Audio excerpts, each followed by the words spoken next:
Before Light Falls. A story by Stephen Creeks. Read for free at stephencreeks.com.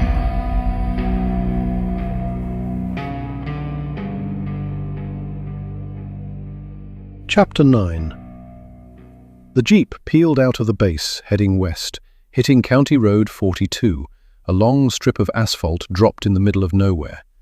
The desert looked like a motionless beige sea. A few dry bushes, twisted trunks, power lines humming in a wind way too cold for August. We were on a gentle slope down toward Henderson. The road snaked between two low hills before opening onto a plateau that offered a view of the whole town.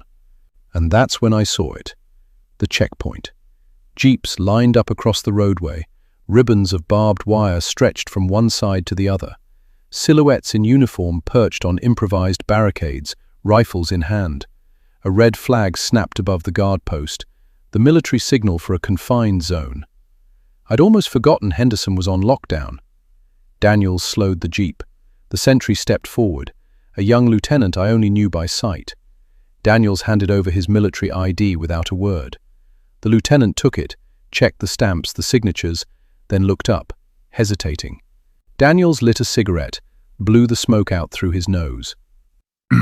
Captain, it says here you are taking command of operations in Henderson. I'm sorry, sir, but I need to verify these orders with HQ.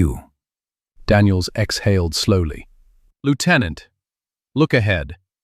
I see some kind of... A black veil, and it's coming straight for Henderson. Now, ask yourself a simple question. Do you want to be the guy holding us up when that thing gets here?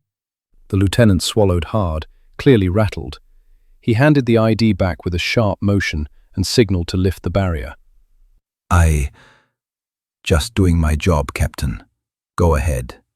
The folks who were already at the gym during the party, we kept them there. It was easier.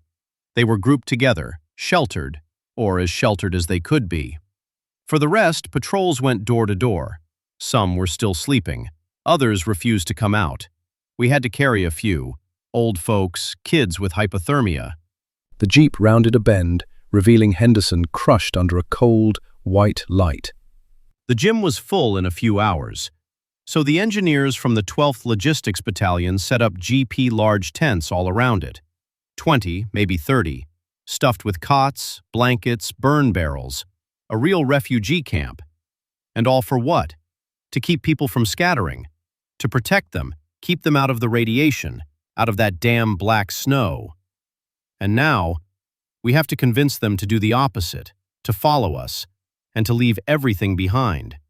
This isn't going to be pretty, Grant. I hope you realize that. The jeep crossed the last street and pulled into the parking lot in front of the municipal gym. A silent chaos. Families sitting on crates, kids wrapped in army blankets, old men staring at the horizon like they were waiting for a verdict. Soldiers were handing out water, rations, blankets, but nobody was really talking. It felt like a town holding its breath. I got out of the vehicle. A dog tied to a post started whining softly, and in the back, between a few hastily erected khaki tents, you could make out the gym, the nerve center of the confinement, where the local authorities had set up shop, where Morris wanted us to lay out the evacuation plan. Daniels jerked his chin toward the entrance, as if I needed directions to my own home. Henderson was my town. I knew every building, every alley better than he did. But hey, if he wanted to play the leader, I could play along. I was used to it.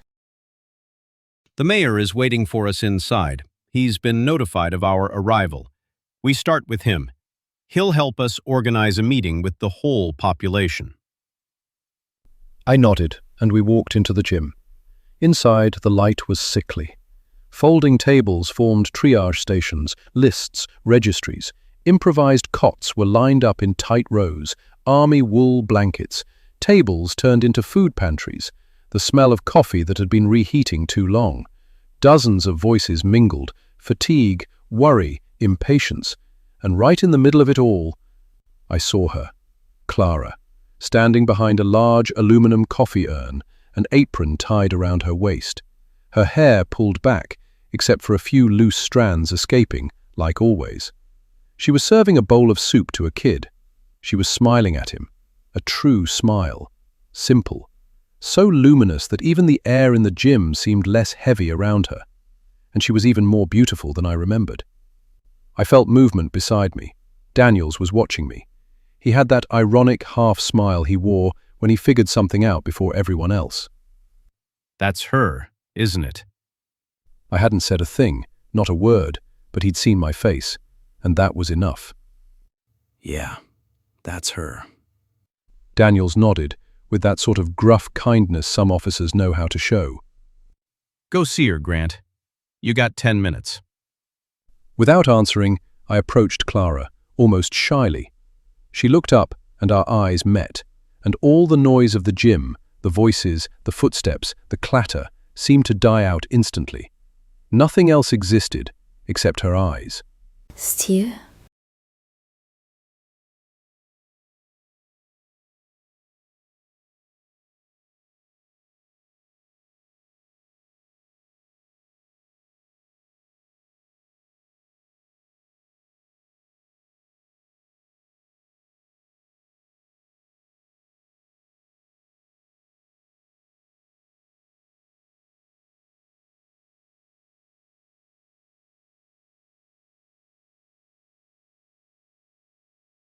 I thought you were dead. Clara. She pulled back just enough to look at me. Her eyes were red, shining, full of everything she hadn't said. There are rumors everywhere. They say soldiers died out there, that they aren't coming back. I thought you were one of them. I thought I'd lost you. Clara, I am so happy to see you. You can't even imagine. It was imagining the worst that made me realize how much I cared about you. Much more than I wanted to admit to myself. I lowered my head slightly, unable to hold her gaze for a moment. My throat tightened, something I would never have admitted out loud. You were on my mind the whole time, these last few days. She opened her eyes again and looked at me like I was the only person in the world she trusted. In a world that was falling apart. Steve, I'm scared. Since that night, everything has changed. The streets are empty, military everywhere. Nobody explains anything to us. The snow stopped all of a sudden. The sun came back. So why are they still keeping us here? It feels like nobody wants us to leave. I feel like they're hiding something from us. It's driving me crazy. Clara, something happened. Something very serious. I searched for her eyes. Henderson is in danger, Clara. Grave danger. That's why I'm here, to organize the evacuation. She went pale, one hand gripping her apron. We have to leave? It's the Russians, isn't it? World War III? Is that it, Steve? I almost wish it was the Russians. At least, I'd know who to fight. Come on, I'll show you. We walked out of the gym. The freezing air slapped our faces. I took a few steps and stopped at the curb. She looked up. Her face crumbled. The black shroud had advanced again, a wall of pure, compact darkness with no horizon, as if the night had decided to walk and swallow everything in its path. Clara brought a hand to her mouth. What is it? We don't know. A veil. Some kind of opaque wall. It devours everything. The ground, the sky, even the light. And it's coming straight for Henderson. That was the moment my walkie-talkie let out a shrill squawk. Grant, Morris here. Do you copy? Loud and clear, Colonel. I don't have good news. I gave you 48 hours. You have barely 12. I instinctively squeezed Clara's hand. What's happening? The Black Veil. It's accelerating. I've evacuated the base. I'm sending you reinforcements. I'm staying. I've never run from an enemy, whoever they are. There's something else, Grant. Carter is gone. along with his aircraft. The hangar is empty. Static crackled, then his voice came back, lower. Like none of this ever existed.